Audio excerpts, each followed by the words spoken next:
What's up, everybody? Welcome back to another episode of She or They with Kittens. I'm Kittens, and today I've got Sarah SHAHI on with me as my guest. Yes, the Sarah SHAHI from SexLife. Yes, the Sarah SHAHI that played Carmen on The L Word. I know we're all freaking out. I am too.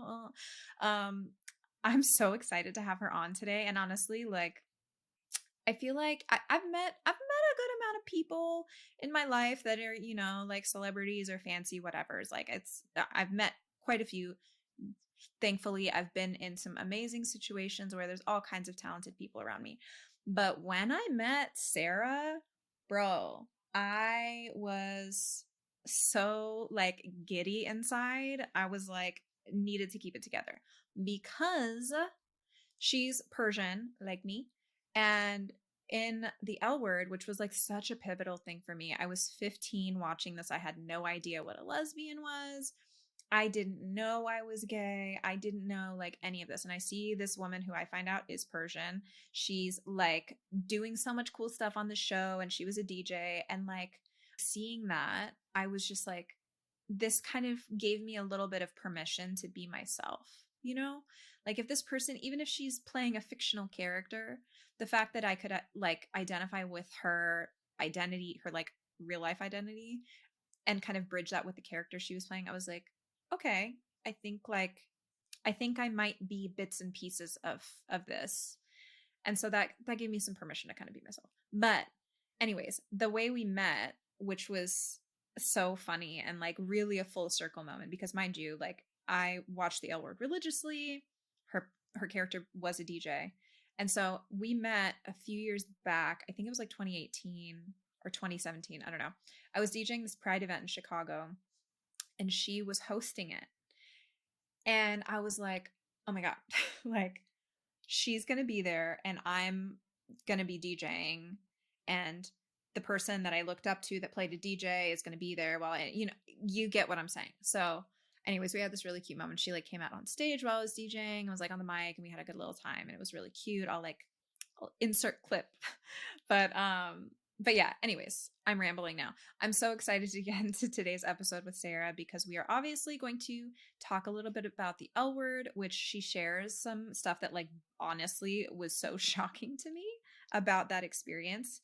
So we're going to get into that. We're going to talk about Persian culture and identity.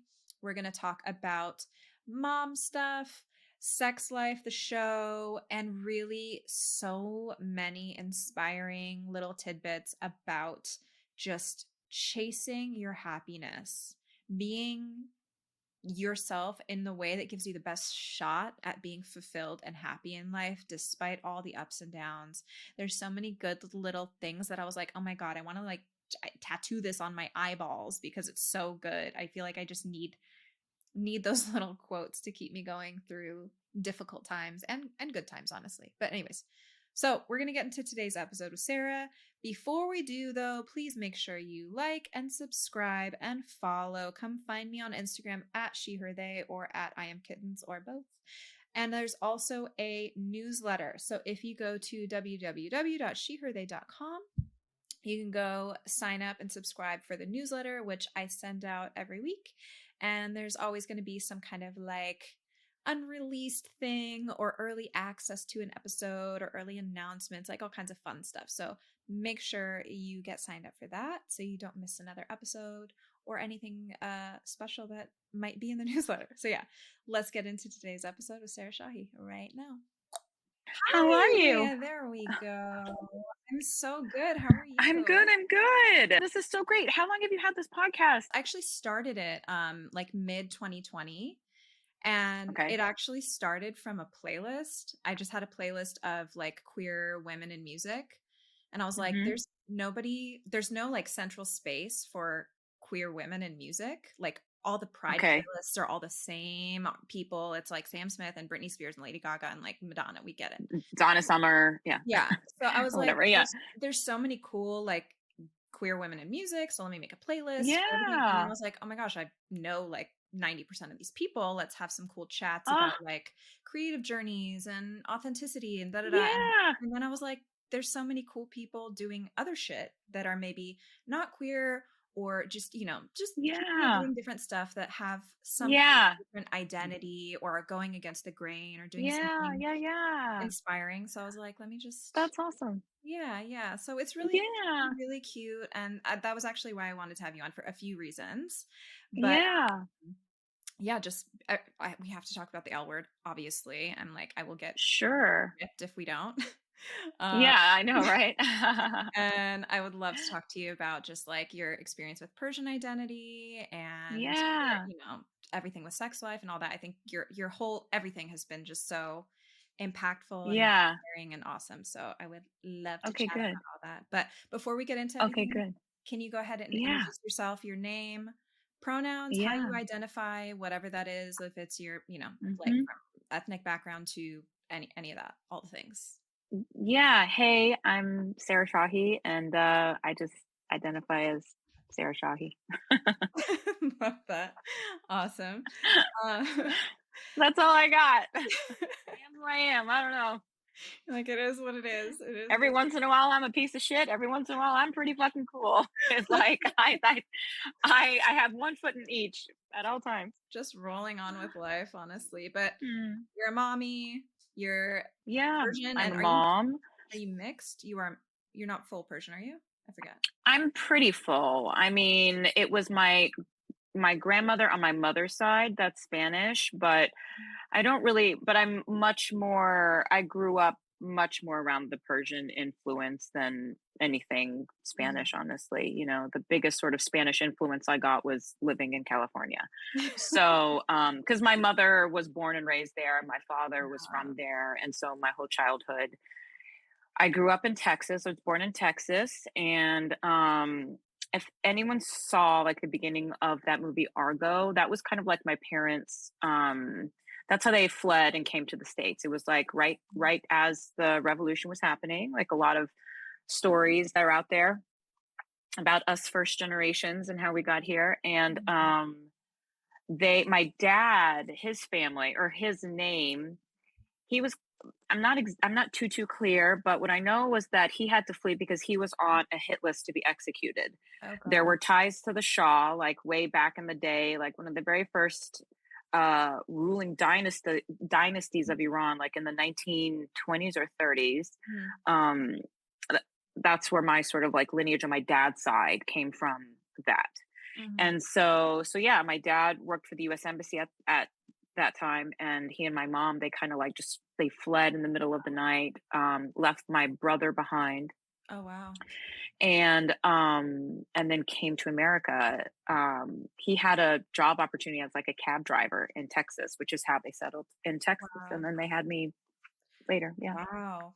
God. Yeah, there's so Yeah. many wild Yeah. stories of people getting out. My dad got out like he came here for college a couple years before the revolution started. So he like barely got out in good timing. But I had a couple uncles over there that had to be like snuck out through like orange Yeah. orchards in Pakistan, like back roads. Yeah. Yeah. It's Yeah. Just really really wild. intense. And Yeah. it's interesting because being, a first generation, like I'm so glad I'm not full like American roots. Like I'm so glad my roots are from this culture that is so deeply rooted in like the earth and the stars Yeah. and ancestry, and just like Yeah. it's such an old civilization. Mhm. And I love being the daughter of a foreigner because you really get the sense of appreciation for the things that you Totally. have. Totally. And like I remember, I don't know if I was complaining about having to eat June, and I never liked that, or if I or the broccoli or steamed spinach or whatever it was, and I was just like, Mhm. ugh, like why do we have to have this? Why can't we just have pizza? Blah, blah, blah, blah. And then she'd be like, you should be so thankful that you have both arms. Like what?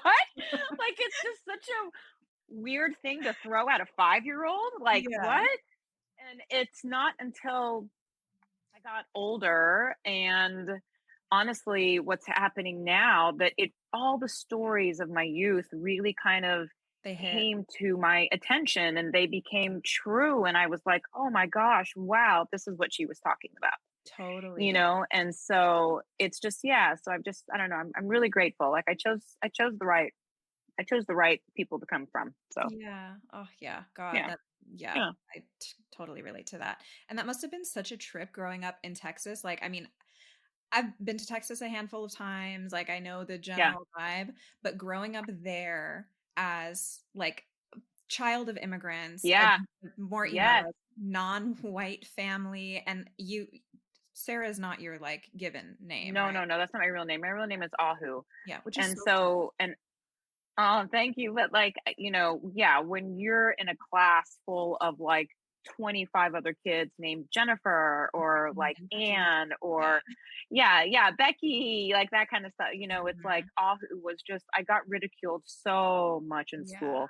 And one day I came home and I told my mom, I was like, I really want to change my name. And her being super open minded, and she was like, okay, well, what do you want to change it to? And I said, well, I don't know, like Vicky. Mhm. I wanted to be Vicky. And she's like, you don't look like a Vicky to me. And as we were having this conversation, the Jefferson Starship song Sarah was playing in the background. This is the Oh. 80s. Mhm. And she was the one that was like, well, what about Sarah? And I was like, I'll take it. I'll take it. For like Like if it were anything. come on Eileen, I would have taken Eileen and I would have been like, Eileen Shahi, you know? Oh my But god. yeah, so that's how it happened. And yeah, I wanted to be white. I wanted to be a white girl. I wanted to have blonde hair. I wanted to have blue eyes. You know, it's like You wanted to have the normal uh, lunch coming to school, like a little sandwich I and wanted to have not the like normal some thing. borscht, like I know. Well, my mom would make me these gigantic sub sandwiches that oh, were wow. like 12 feet long. Like she'd send me with the whole thing and she'd put like olive oil and I mean, they smelled incredible. Yeah. When I got to like late junior high, I started selling them Oh my because god. all the other kids like wanted them, but Wow. you could smell it from my like backpack. Like everyone knew, they called Yeah. me Sarah J.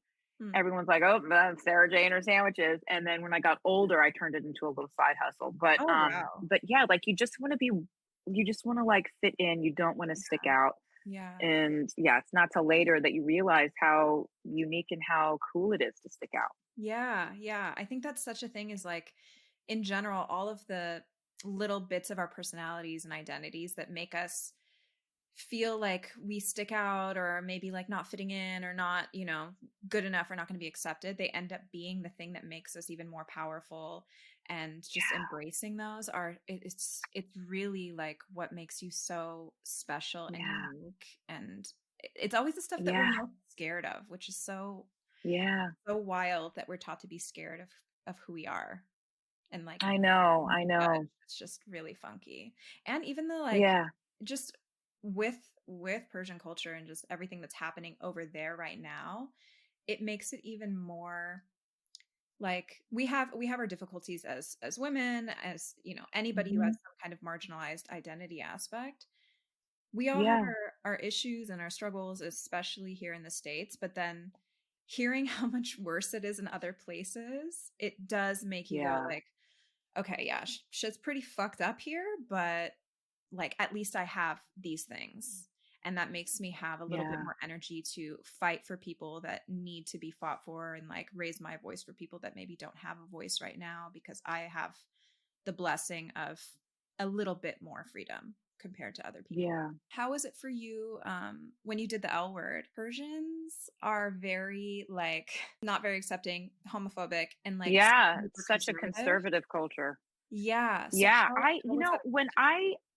Well, again, I was really lucky in a sense that I, again, my mother is like was like the black sheep of the family. She was always so accepting, always, you know, believed in expressing yourself, always believed in just sort of working hard, making your dreams come true, expressing yourself, diving into yourself.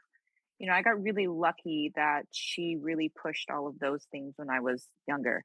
And so Mhm. when I auditioned for the L Word, I wasn't aware of the show. I don't even think I saw a lesbian or knew what a lesbian was or queer was or gay until I moved out to LA. You know, like growing up in a very small town in Texas, it was like middle to low class.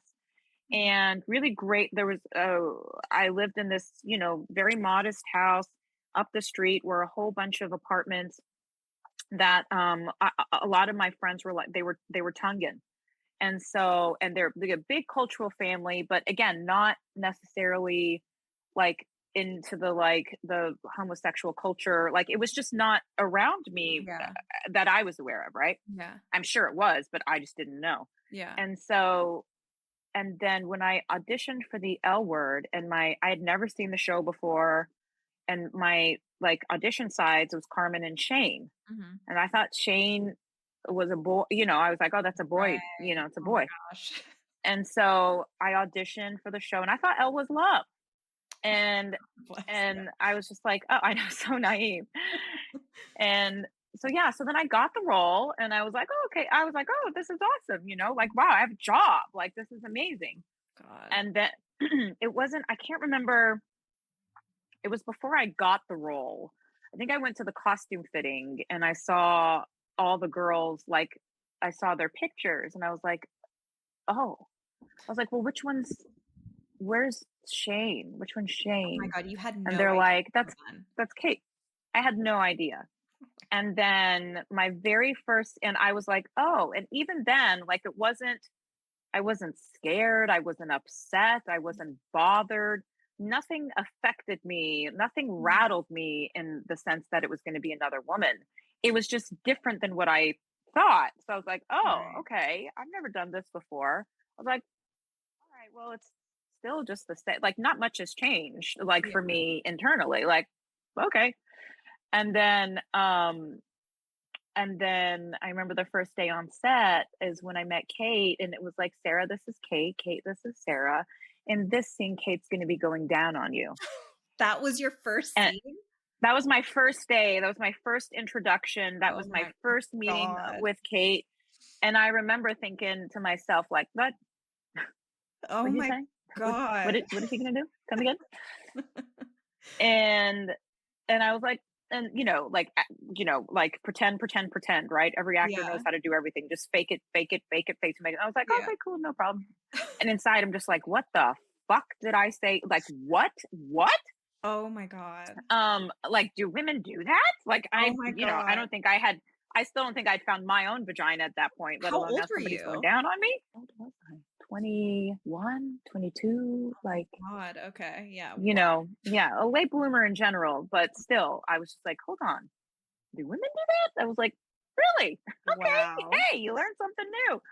Um, and then, yeah, but I mean, look, and then the rest was history. It's like Yeah. I just I took to Got those women like a fish to water, and Kate and I are still really great friends, even though we never get to see each other. But there's no love lost in all the Mhm. years that we haven't seen each other. But yeah, Wow. I think honestly, yeah. like that role was so impactful for me because I found out you were Persian, which that was like Yeah. I was figuring out I was gay when I was 15, and I started watching the L Word when that season 2 was on. That was like my first introduction.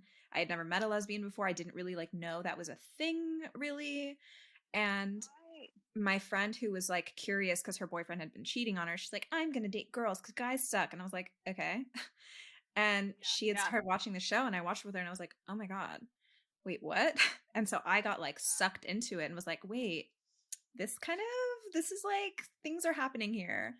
If I could pick my sexuality, I'd go for women too. Yeah. I mean, guys are a fucking handful to say the least. Yeah. But it's like women would be a lot better. Yeah. But yeah, it was just a really it was beautiful. Like I didn't realize again at the time. I mean, I was just a, starving artist, I was just happy to have a job, but it's like and I didn't realize when I was doing it how impactful just the show was in general, how Yeah. impactful all the characters became.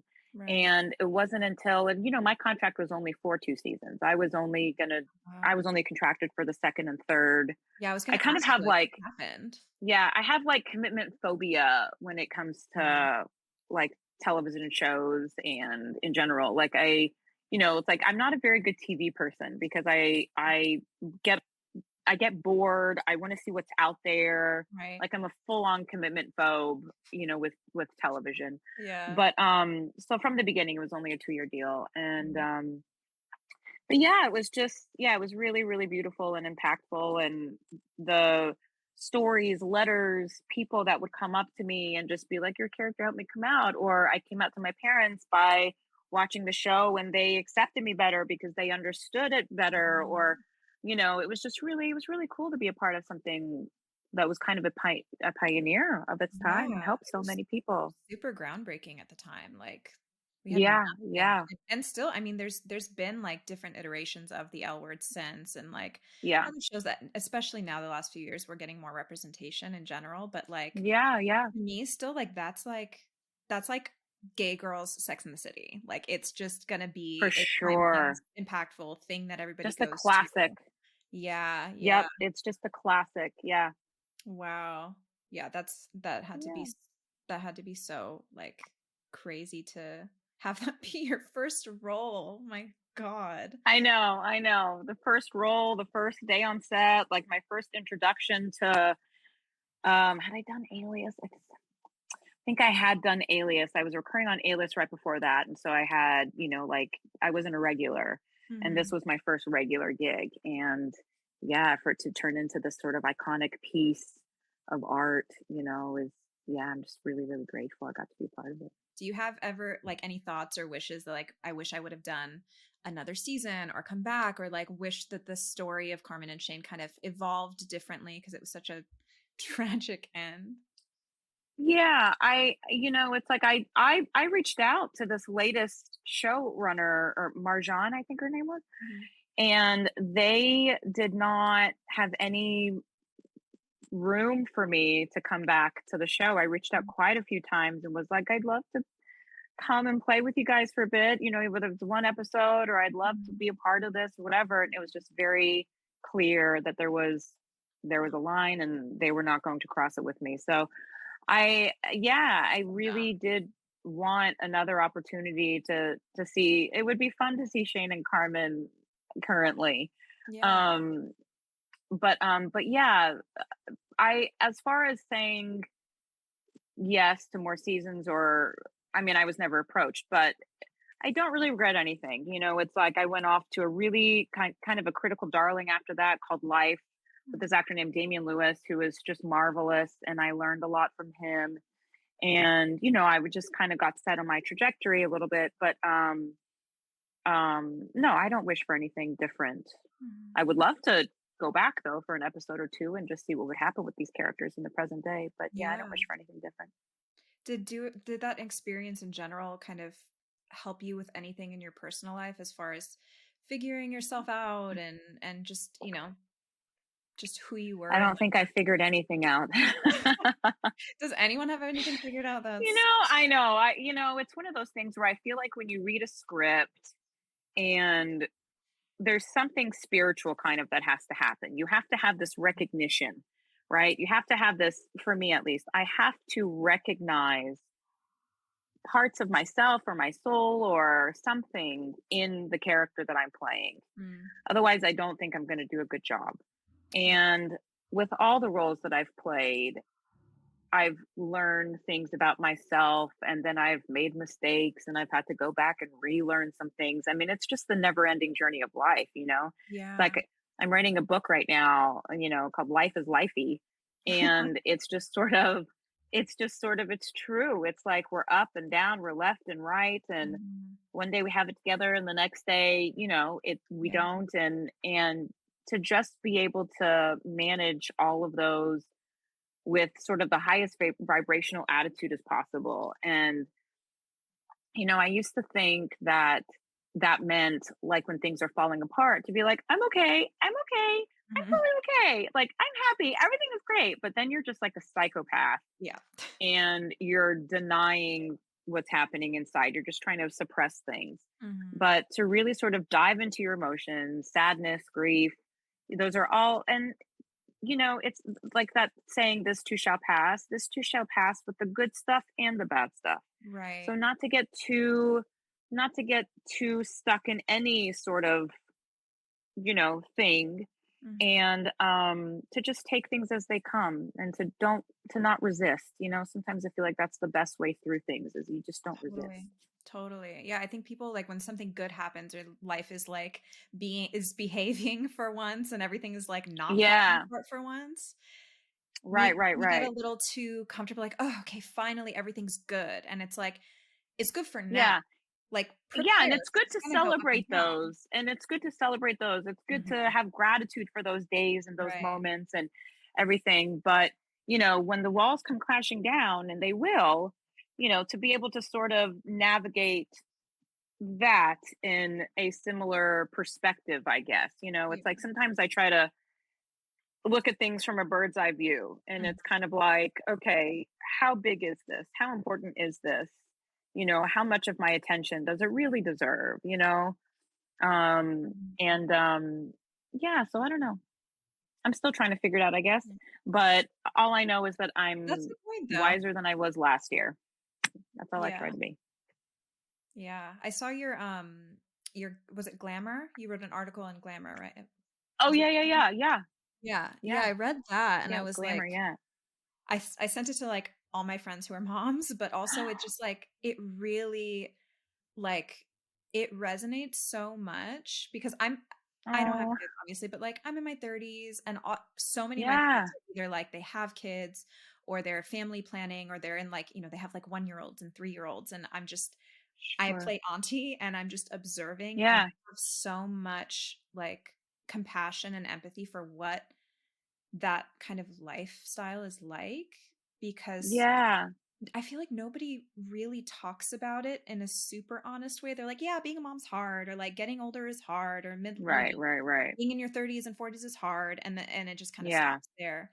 But yeah, it's it's really like it really I think explained very well how life has its ups and downs and you don't just get to this point of like okay I have the family I have the career I have the this and everything's all perfect now and then we just maintain this little bubble forever. It's like things are going to shift and the things you want are going to change and the things that make you happy yeah, and fulfilled are going to change and the variables in your life are going to change. Things are all going to change and it's okay for them to change and it's okay to go after the things that will make you happy and stop forcing yeah. yourself to sit in the box of what you think your life is supposed to look like.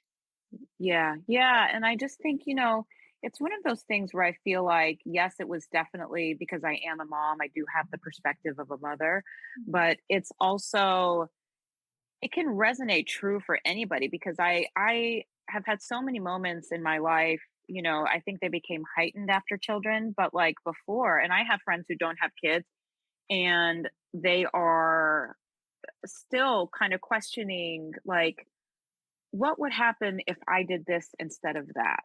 Mm. Or maybe they're in a relationship that isn't really serving them on the most fulfilling level, but they're afraid to speak up, or they just, so it's like, I think the overall message that I want to give to people, whether it's in my work as an actress, whether it's in my writing in the book, is it's like, and this is something that Sex Life really taught me, Mhm. is that it to really truly live in a place of authenticity, to figure out who the fuck you are. And you can't do that until you have your downs. You can't do that until you have your conflicts and until you're fighting and you're till, it's like, so it really takes those knocks to like figure out who you are and what you stand for and what you like and what you don't like and Mhm. what your triggers are. And, Mhm. so it's like to dive into those bad moments too, but then to operate from a place of truth. And so it's like find out who you are and do it on purpose, Mhm. and have those boundaries. So if there's anybody around you that's trying to dim your light or is, making fun, obviously I'm not talking like you don't take a joke, but Mhm. it's like your gut speaks to you. Your gut speaks to you. You know if people are approaching you in a way that's like respectful and out of love and kindness, or if it's someone's coming from a place of wanting to like put you down, or Mhm. they give you a backwards compliment and it just never feels good and it's You weird, know. so it's just kind of like you kind of know, but to really trust yourself and listen to that part of yourself because it's there for a reason. Mhm. Yeah. So if there's anything that I sort of like, I have felt like, I don't know if it's a mission, but a purpose that I feel, now after going through what I did on Sex Life Mhm. is I always say, speak up, even if your voice shakes. Yeah. You have That to hit me honor. so hard when I read that. I was like, "Oh god."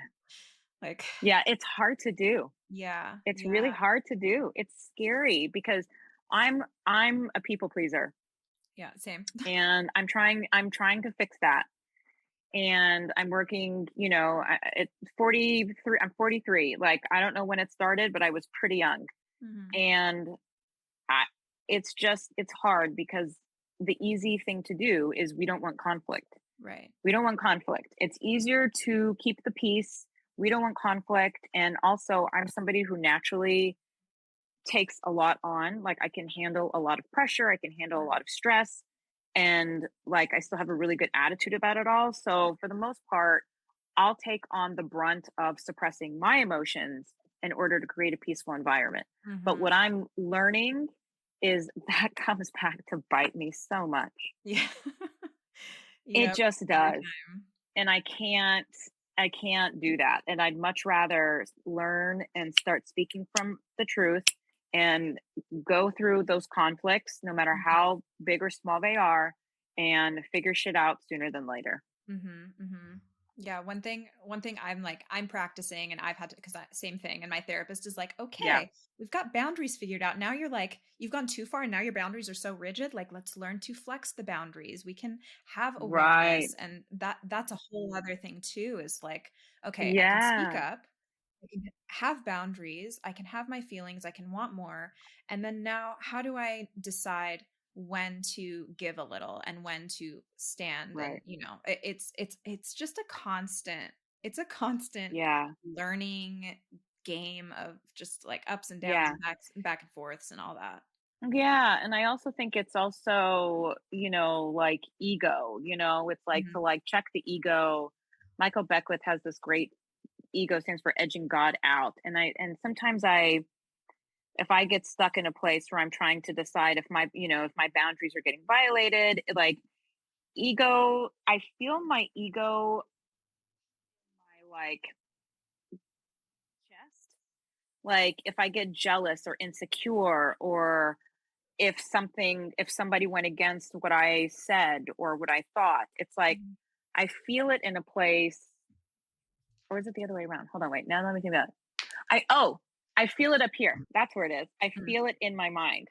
I Mhm. feel like my mind gets triggered and I kind of get hot and and I take myself through, okay, why am I upset? That whole thing, And then but when it's intuition and a gut feeling about something that I just don't like, it feels much more centered. It's much more like in my core, it's down here. It's like this deep knowingness that almost makes me feel sick at times. Yeah. And Yeah. so but yeah, it's part of being human. It's part of that human experience. Life is supposed to life. Yeah. Oh my gosh. Yeah.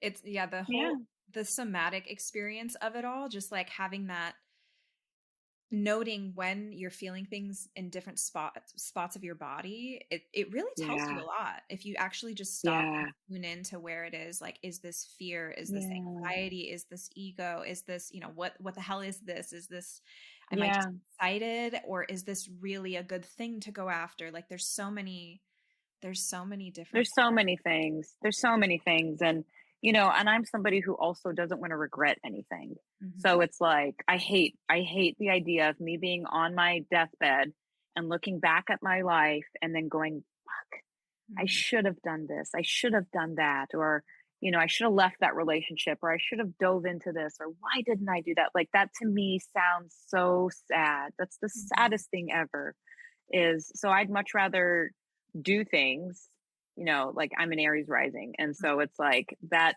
it's very crazy and spontaneous at times, but I'd much rather do things and ask for forgiveness than to not do them at all.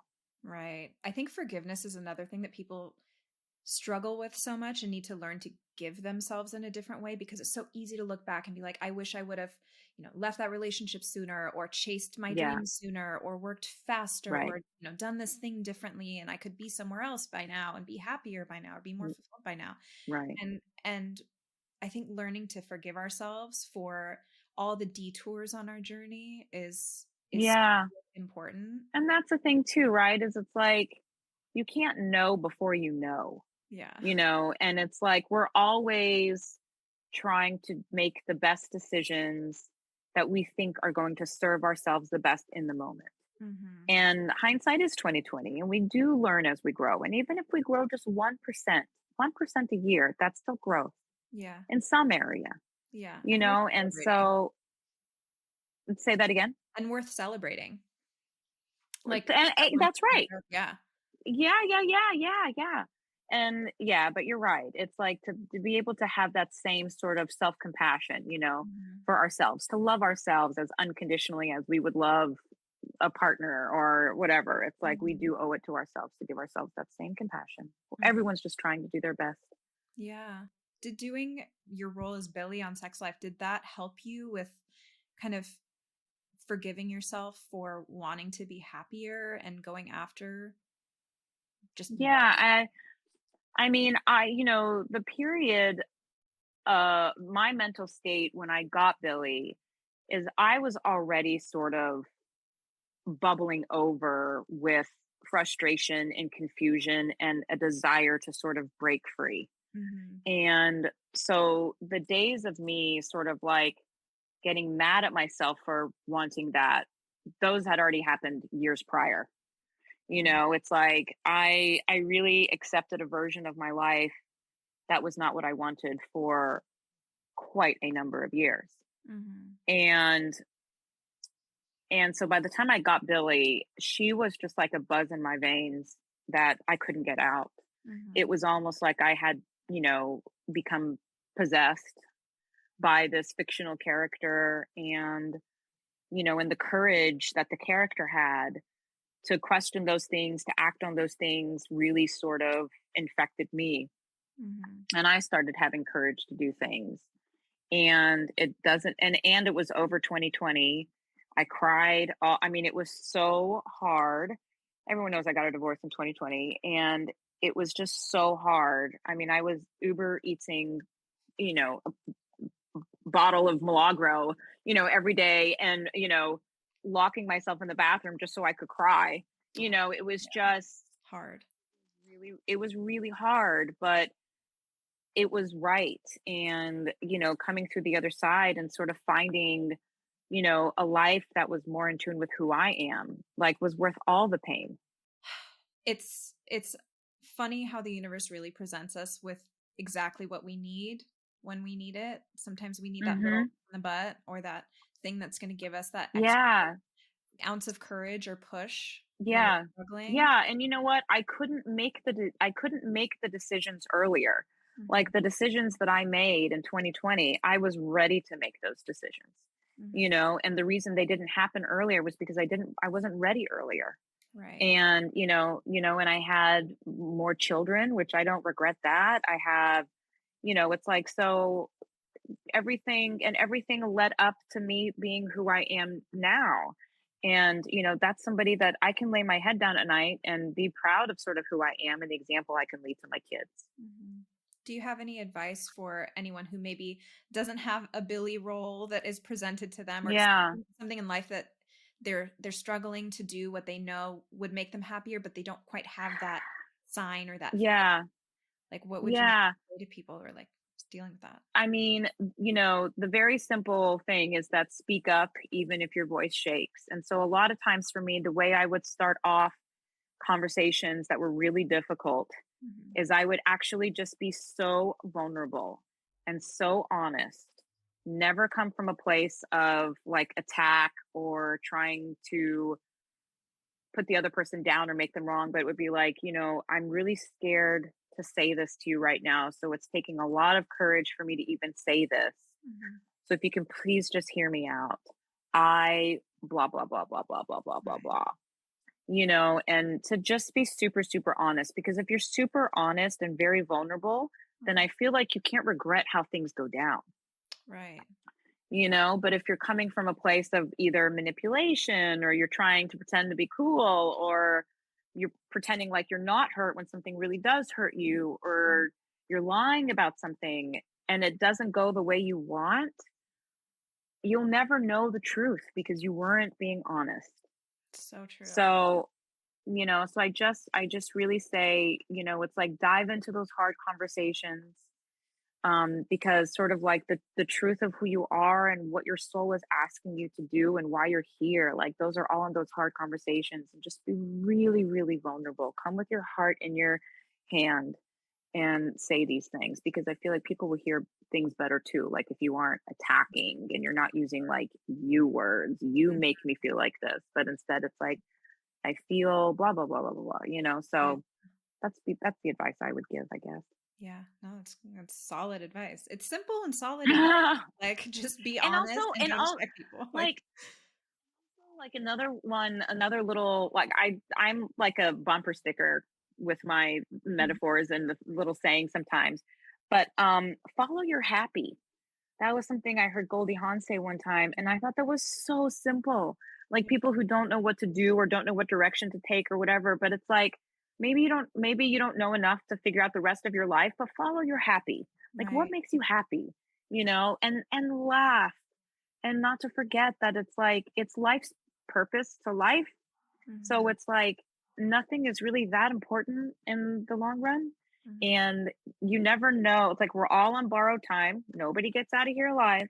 So it's like learn to laugh. We're supposed to have fun. Yeah. Oh, I love that. Yeah. Okay, well, I'm gonna ask you one last question because I feel like that was like amazing. I have my last question. I ask Okay. everybody the same thing. If you had Okay. your dream like creative zone, it could literally be on the moon, underwater, science, physics, like nothing matters. You have your dream Hmm. space where you can just go and just let everything out. You can write, you can, make whatever makes Yeah. you happy. What would that space Yeah. look like? Look like Mhm. um probably pick something overlooking like overlooking the water. Mm. I find a lot of water for me is very cathartic. And I mean, I figure out world problems in the shower. And so, and it's like there's some, I mean, look, we came from water. We're mostly water. So maybe that's what it is. It's like a Mhm. returning of home. But like, I do a lot of emotional work when I'm like in the shower or when I'm in water. And so it would probably be a space that's, kind of like quiet, not occupied by anybody else. Mhm. And I love being alone. I'm a really good loner. Mhm. And just like and literally just like overlooking the water where I could just see the ocean or a lake or something like all the time. Like that for me, that would be my creative space. Well, I think that's an amazing note to end things on. Thank you so much. Okay, cool. This was Thank you amazing. so much. I You know it's so good too. to see you again. Yeah, You look so likewise. beautiful, like You 10 too. o'clock in the morning, and you just look like a Revlon model. Like it's amazing. Girl, I woke up and slapped makeup on my face and just said a prayer. I love it. I love it. You're like, please let everything be in place today.